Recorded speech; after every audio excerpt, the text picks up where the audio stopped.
Metalheads. I'm Brad, and this is the No Bull Precious Metals Report.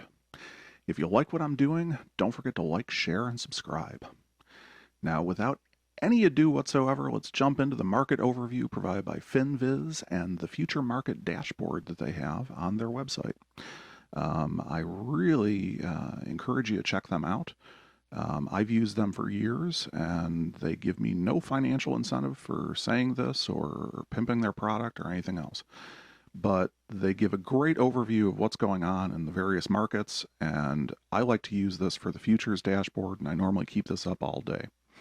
So as we start this Monday on June 14th, 2021, we can see that pretty much the board itself is kind of a mixed bag again. The indices are a little bit down. The Dow Jones is down, the S&P is down, NASDAQ's up by a little bit, about 0.5% over day. The Russell is down. Everything else is meh. It's in the middle there. But we can see that there's definitely grains are bright red today. They're down. And of course, our focus of metals with gold, silver, platinum, copper, palladium, they're running mostly down. Platinum is up, but gold is down from its lows on Friday, and silver is kind of riding a little bit under where it should be. It's down by about 0.5% at 28. Platinum's up, copper is just slightly down, and palladium is kind of down. So that's kind of setting the tone for what we're dealing with. But let's jump into the dashboard. And what I have is right now we have the economic overview. First thing up, we have the schedule of GDP forecasts that are coming up. We've got a little while until they're actually relevant. We have last week's report. I already covered that. And then this week's report, today we have nothing, which is good.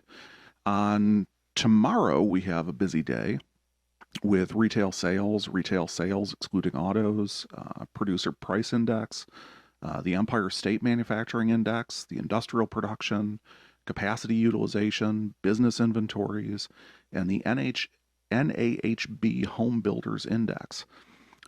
Those should prove to be pretty good, and ultimately the reason I bring this up is that these are going to really drive into a lot of the activity that's happening. Especially within precious metals, within gold, within silver, all of that type of stuff. So it's important to kind of take a look at these and make sure that we understand what's going on, because as we know, especially with silver, it's an industrial metal. It has primary purpose within industry, especially technology, things like that. So retail sales are going to drive production quotas, what's going on there. That's going to be a big thing. What the producer price index is. You know, anything that deals with inflation, whether it's up or down, that's going to drive price. Industrial production, that's definitely a big portion of it. So tomorrow should be interesting. Depending on how those numbers actually pop out, it should be pretty telling on where the rest of the week is. Now, the other thing that's kind of bringing us down this week a bit, and where a lot of that futures market is being driven from, as well as the equities indexes, is on Wednesday at 2 p.m. there is a Federal Reserve announcement, as well as at 2:30 Fed Chair Jerome Powell is giving a press conference. The entire market is holding its breath right now. No one's really sure what's going on. There are indications that inflation is creeping up, but the Fed really doesn't want to tell us about it. The government's being pretty quiet about things like that. Although, you know, the market itself and Wall Street, they're kind of, you know, keeping their heads stuck in the sand. So this will be pretty telling. And by the end of the week, we should kind of know. And not necessarily by the end of the week, but by the end of Wednesday. So keep an eye out for that. And then, of course, on Thursday, we've got our standard initial jobless claims, the continuing jobless claims. We have the Philadelphia Fed Manufacturing Index, which is coming out for the June period, and the index of leading economic indicators. So it's a busy week. Expect that there's going to be some interesting movement that comes through. Next week we've got kind of a lighter week with various things. The big thing to really look for is the new home sales report, which is due on Wednesday. So we'll be seeing that. That's going to be a driver for some of the production that's related to other metals, such as copper, copper pipes, copper wire, home systems, things of that nature. So that'll all start to shape up, but I'll start covering that as we get closer to it. So the next thing we're going to jump into is the 10-year Treasury rate. And for those of you that don't know, this is the traded interest rate chart of the 10-year Treasury note.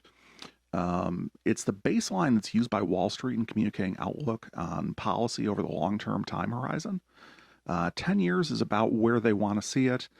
And generally, this is the indicator where the markets say this is going to be this is going to be an inflationary period, or it's non-inflationary, whatever.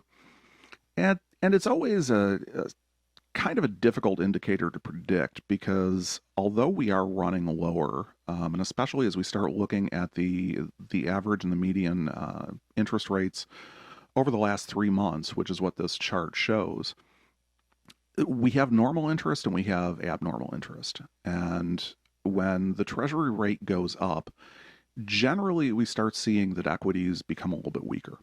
When the interest rate goes down, a lot of times debt type of instruments get a little bit stronger. You start seeing more purchases, things like that. All of this factors into precious metals quite heavily because, as you know, price itself is defined by the interest rate, but you also see investment within industry, within other sectors that drive some of those core prices. So this is something to really take a look at, and it's one of the reasons why I keep this on this dashboard, because it gives me a good idea of where things are headed, where things are going, and really what the general trend is. So we look at that. Again, we're down right now. It's probably going to stay that way, although it looks like the trend is starting to creep back up just a little bit.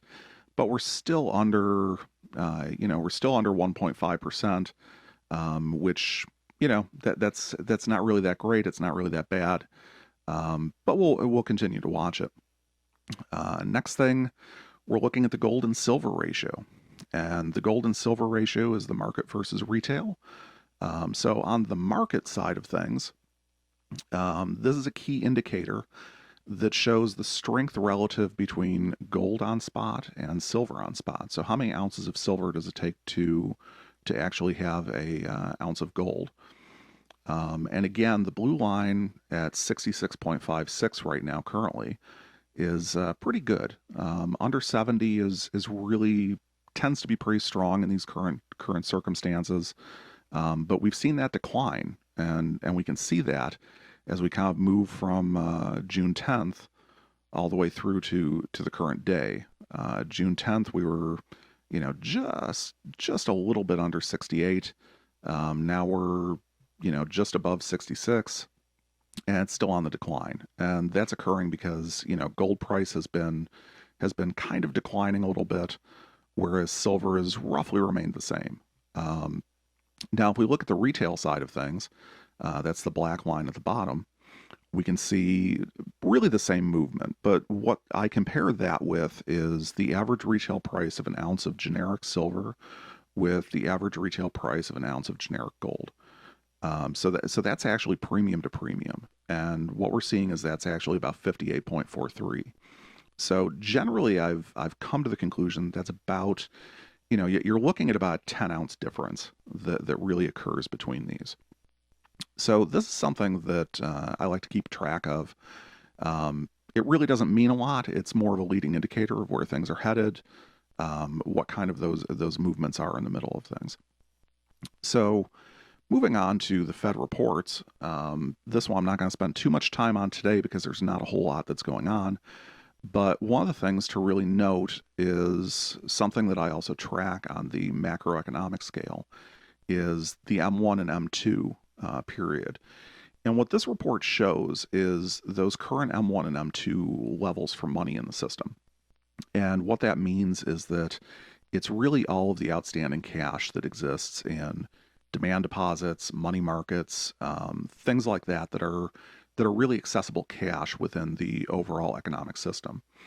And one of the dramatic increases that we saw last year, where if I expanded this out considerably, you'd see the huge jump. But we see that this moved from, in November last year, from a combined 18.9 trillion upwards, and we had our high water mark that hit back on April 5th of 20.3 trillion, and now we're back down to 20.2 trillion. So we can kind of see where the money is, and we know that there's a lot of it out there. Again, that goes into the inflationary pressures.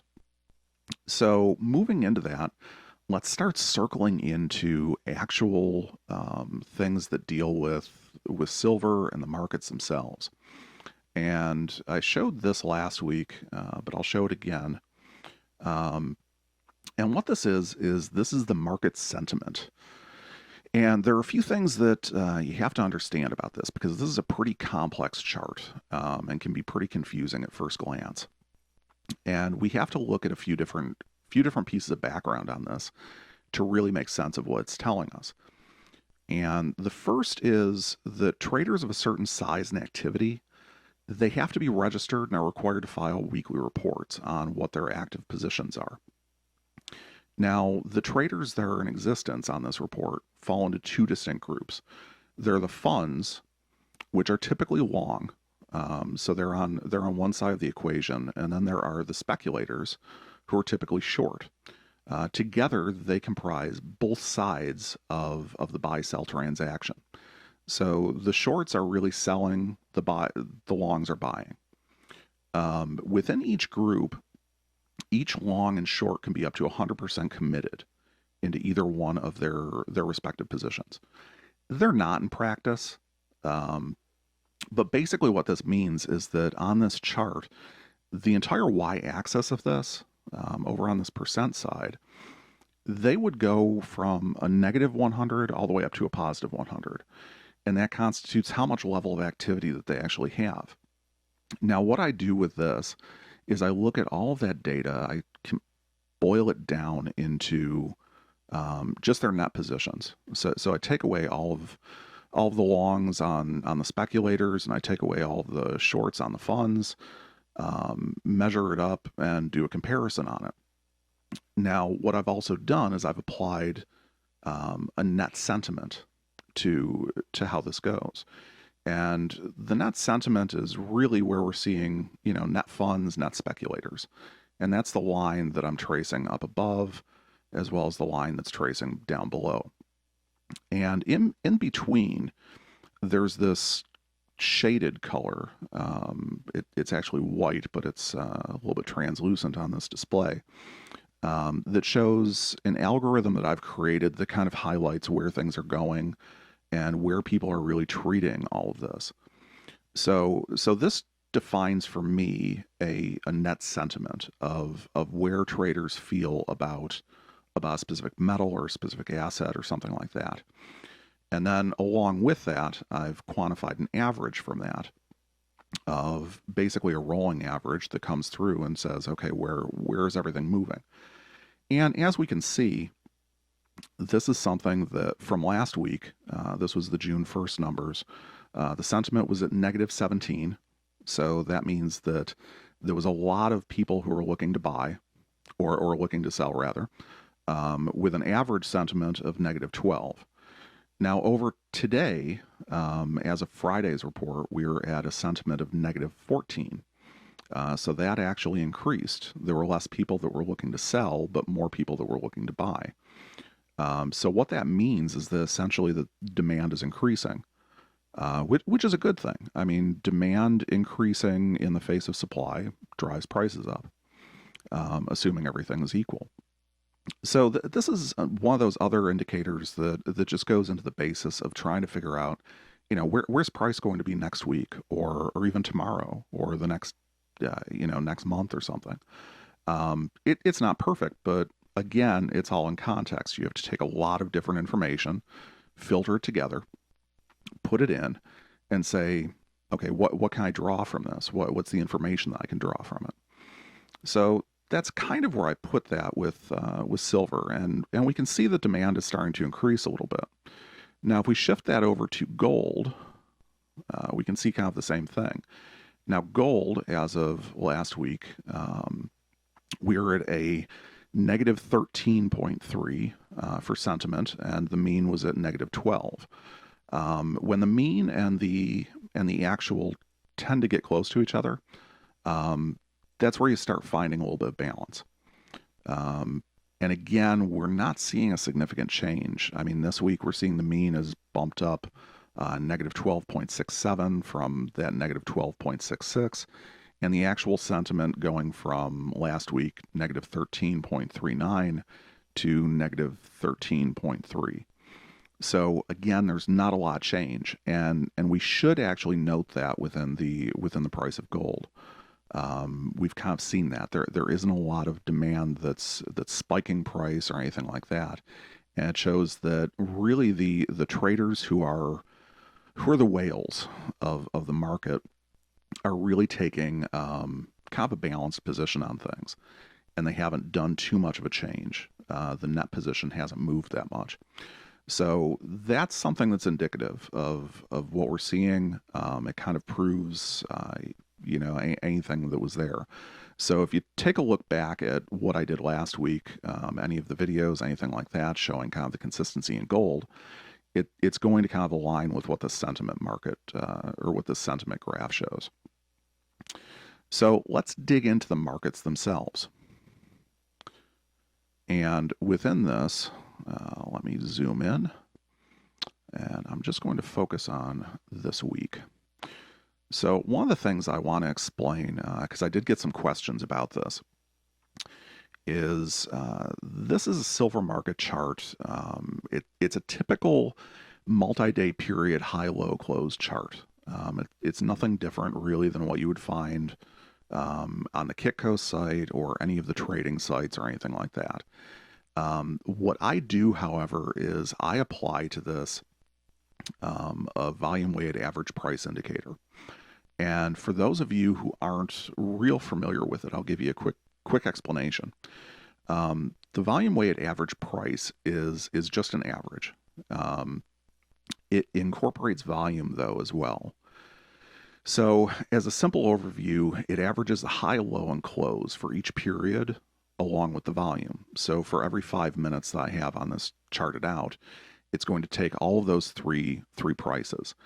And the three prices are actually indicative or indicated by the black line in the center is the close price.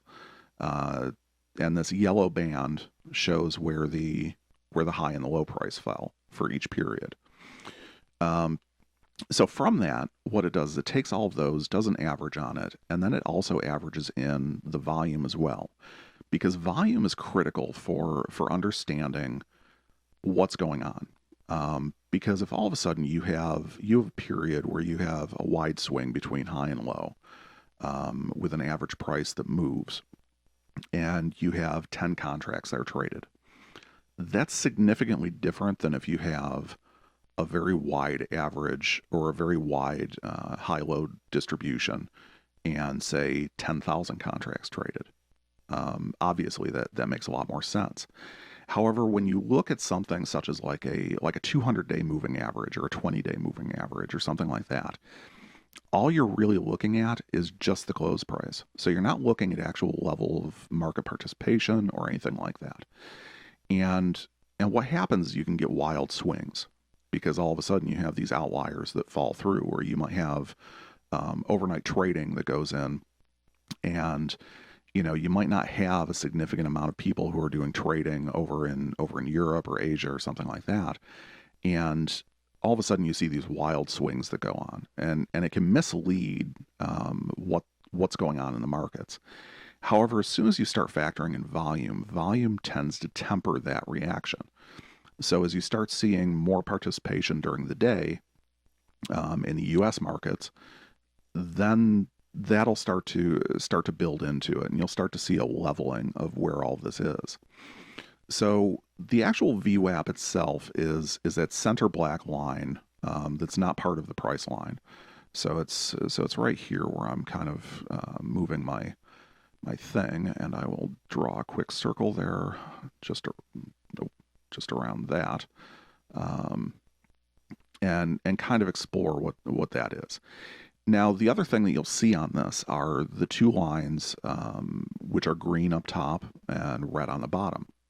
And what those are is those are standard deviations around the mean or around the volume weighted average price.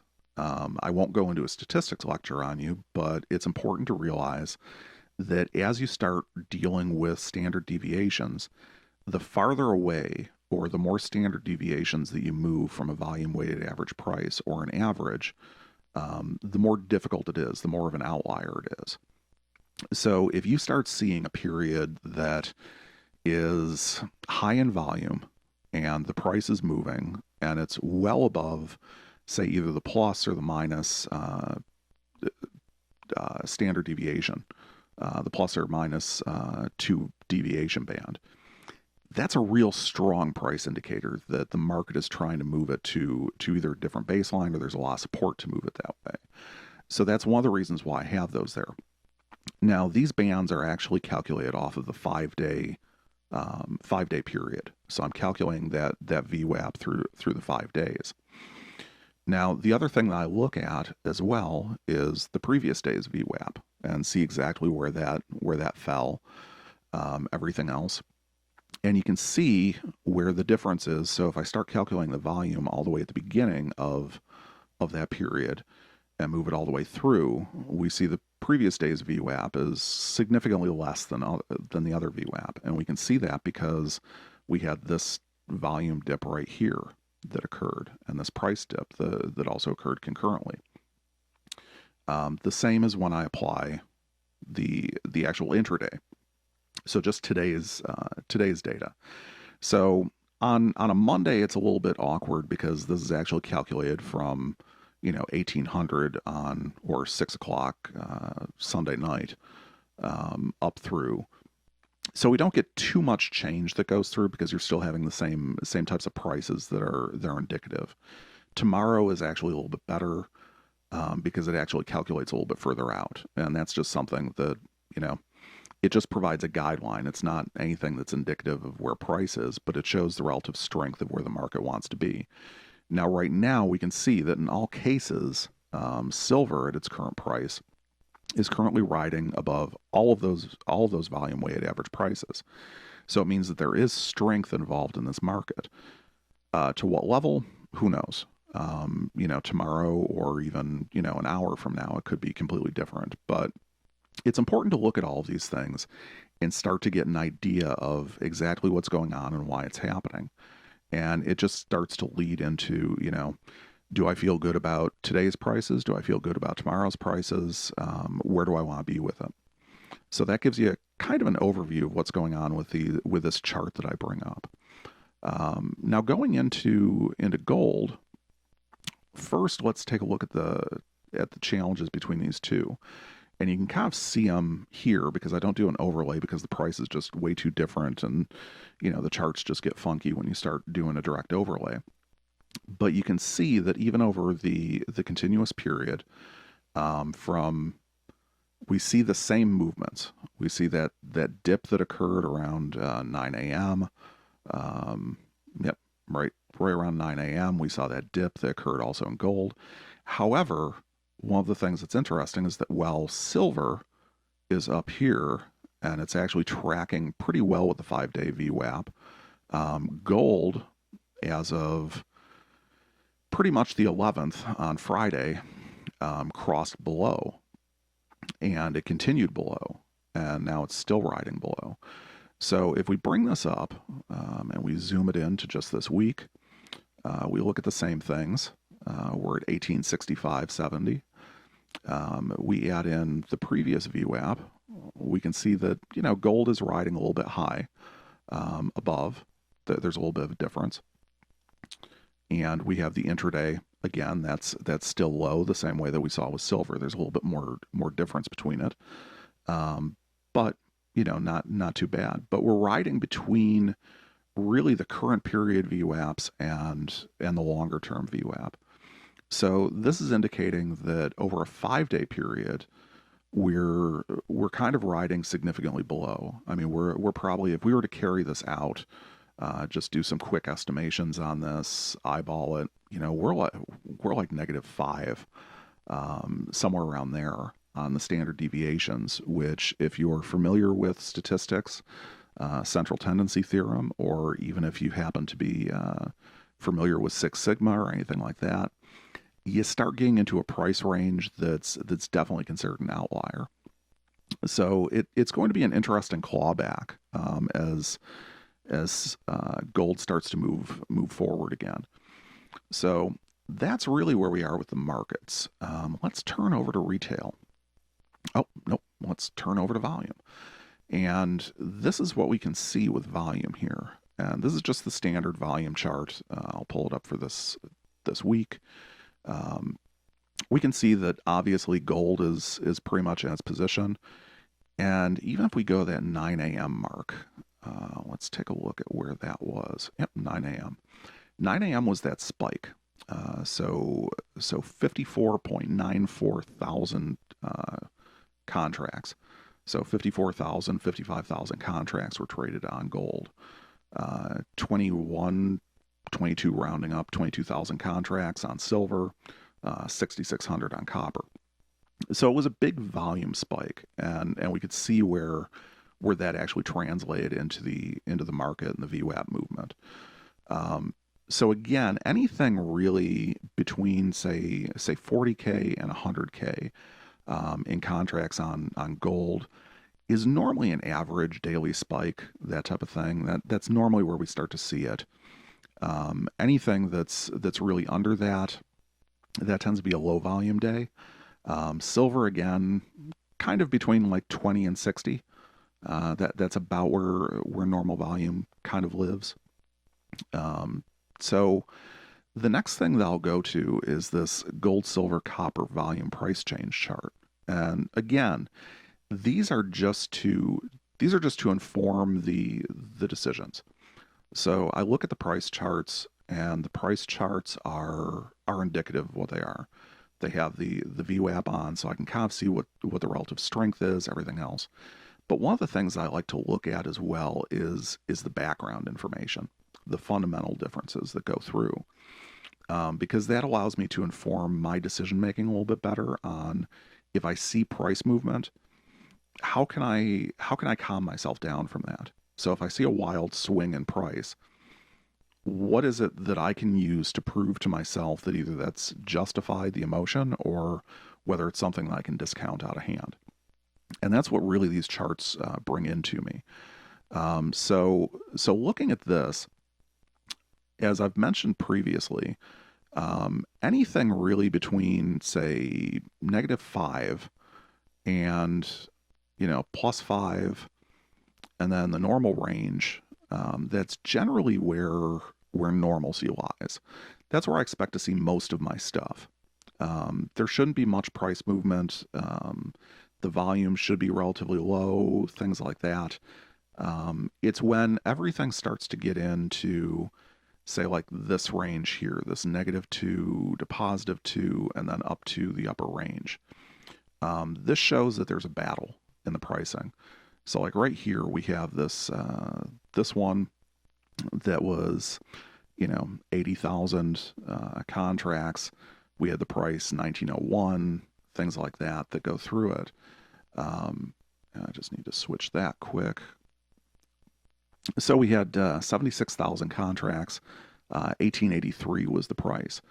But even amongst that amount of volume, we only moved the price, less than 2% or 0.2%.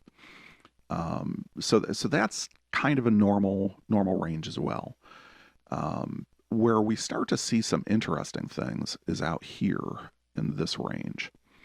So we have this one outlier that's sitting right here, which is 14.6 thousand contracts. So 14,000 contracts. And we moved the price on silver almost a whole percent. So it's a low volume movement that really kind of shot the price over, which is really showing that, okay, there wasn't a lot of market participation at that point. There weren't a lot of people that were really interested in trading, so they could really affect the price more dramatically with small trades.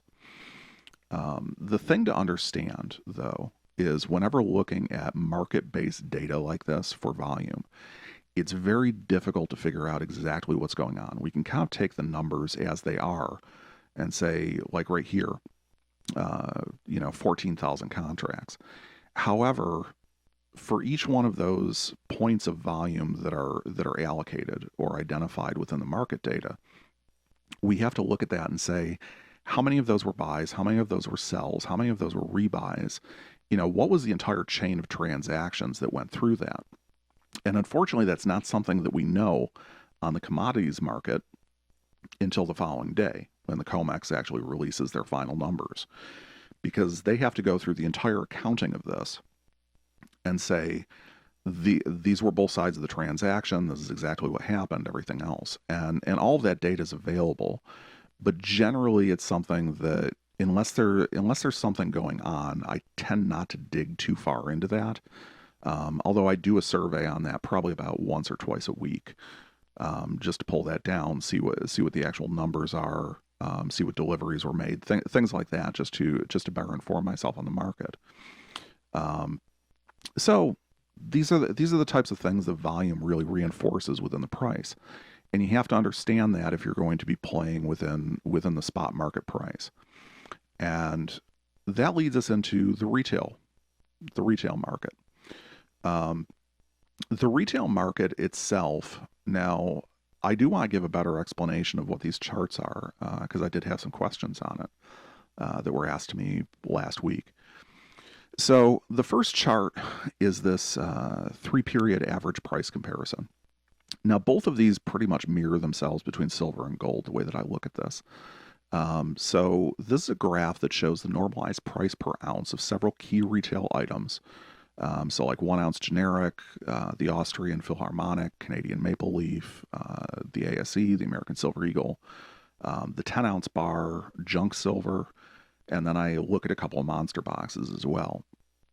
But what these do is I divide these into all of these items over the course of a 7-day period, and I grab a rolling price average for each item.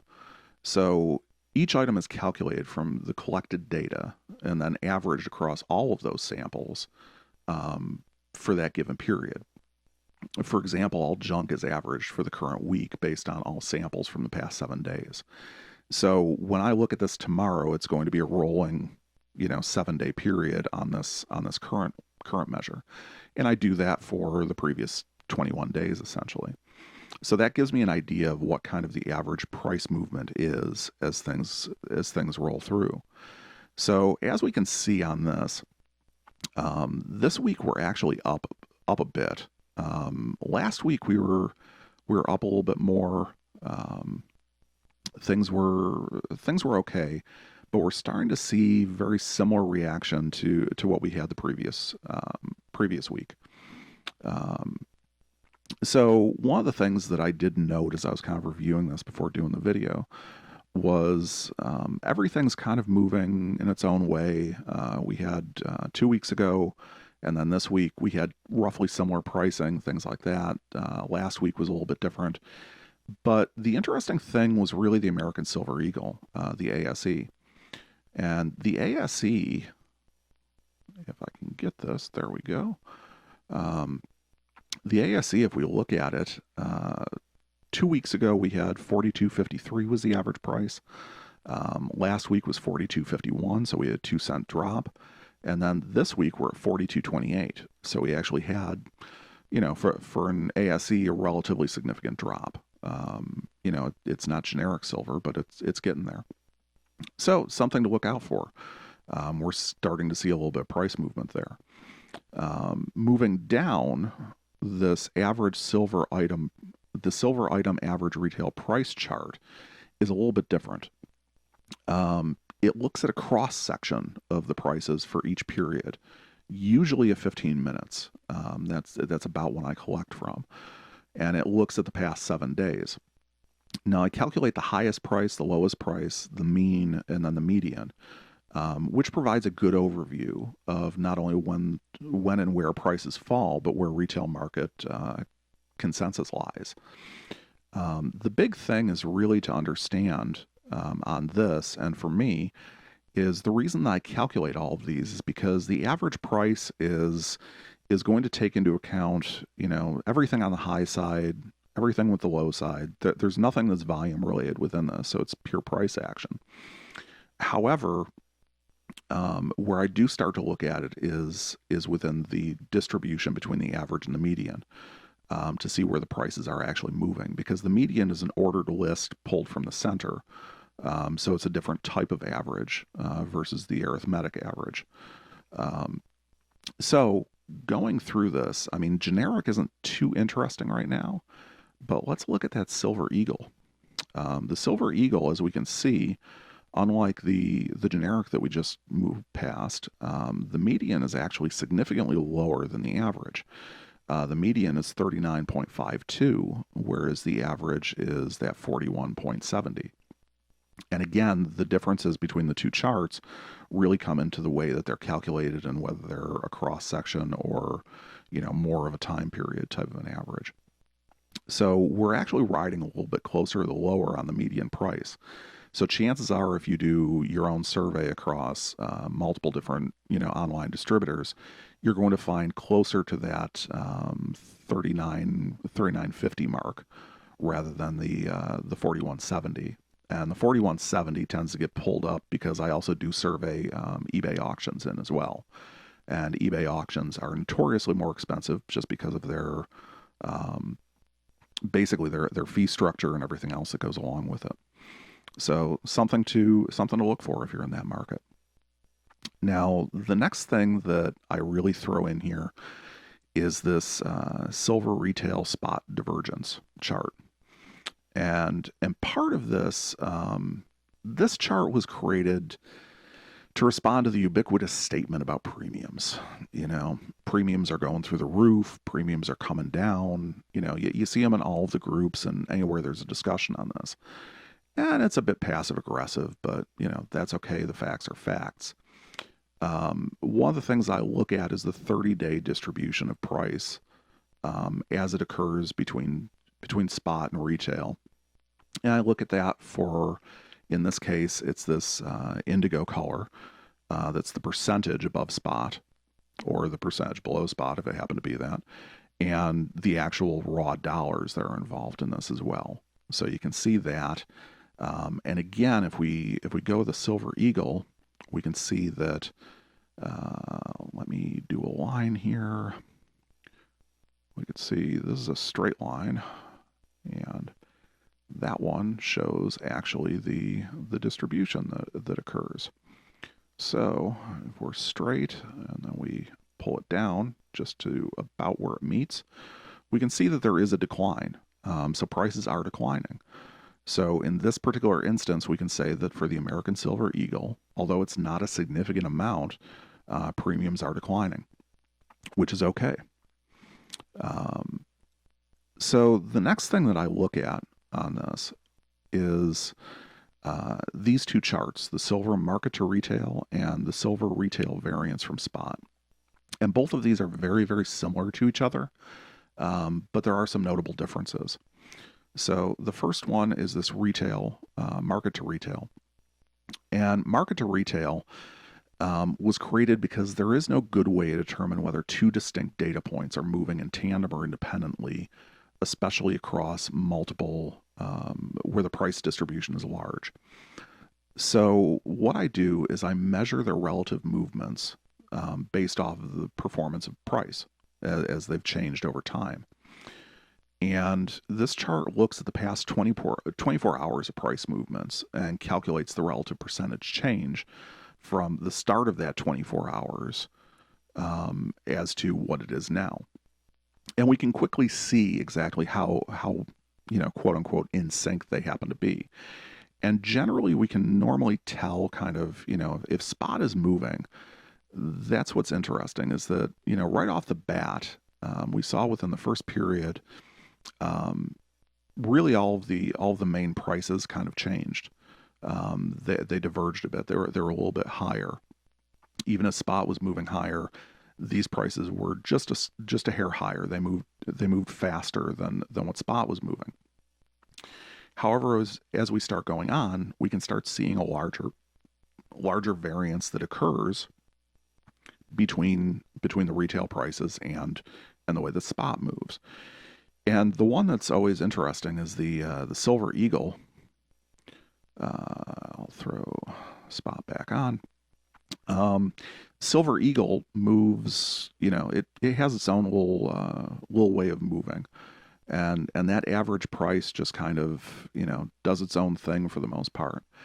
Whereas the rest of them are pretty much in line. So when I take off the Silver Eagle, you can see that, for the most part, they're all moving pretty much in a continuous pattern. But that Silver Eagle, man, it just does its own thing. So this is where this chart actually comes in a little bit better. And what this does is this is a very similar movement or a similar chart to the previous one, but it uses spot as the baseline. So spot sits at 0%. Spot is always going to be 0 in this. And what I do is I measure out the 4 retail categories in relation to that. And to see, okay, exactly how far away are these things really moving from spot itself. And what this does is, over the long term, this allows me to know, is there a divergence that's coming up? Is the retail price of any given product starting to move away from being in tandem with the way that spot is moving? And oftentimes that's indicative of seeing some sort of a regime change that's occurring within the products themselves. And it allows me to kind of get an upper hand on, what do I need to purchase? Do I not need to purchase? Things like that just make for better investment decisions on my part for purchasing physical. And that leads me into the silver regression that I do. And now the silver regression is a much more complex scatter chart that covers a bunch of things.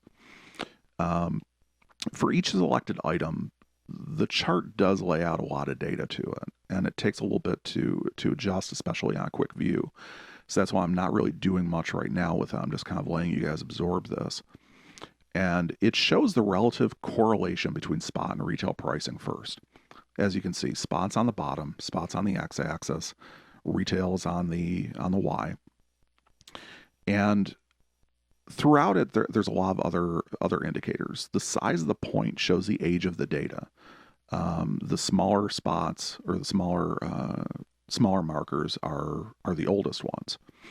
So like down here, these are incredibly old. These are from 316. So we're going all the way back to March on this. The larger ones tend to be closer to current. The color shows where the point falls on the variance matrix. So there's a total variance matrix that's created from all of the variances that are determined based off of the entire sample population. So from the first from the first marker to the last marker, the variance is calculated and basically assigned a color gradient. So I can see that, as we go up, it should hold continuous if the variance holds continuous. There shouldn't be too much of a difference, things like that. There is some proportionality that falls into it. But the things that we can see is that it should be a pretty direct correlation. We would expect that at low, 24 and 30, like down here, we should see that it would be green. It should be bright green.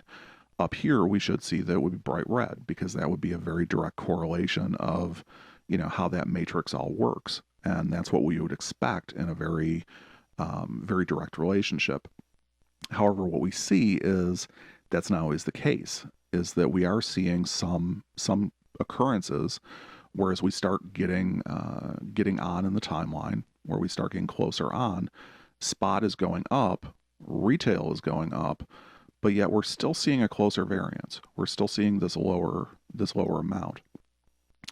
So that's something that allows me to see not only the direction, but also kind of where is the actual pricing starting to fall? Is there a general decline that's occurring within the premium structure?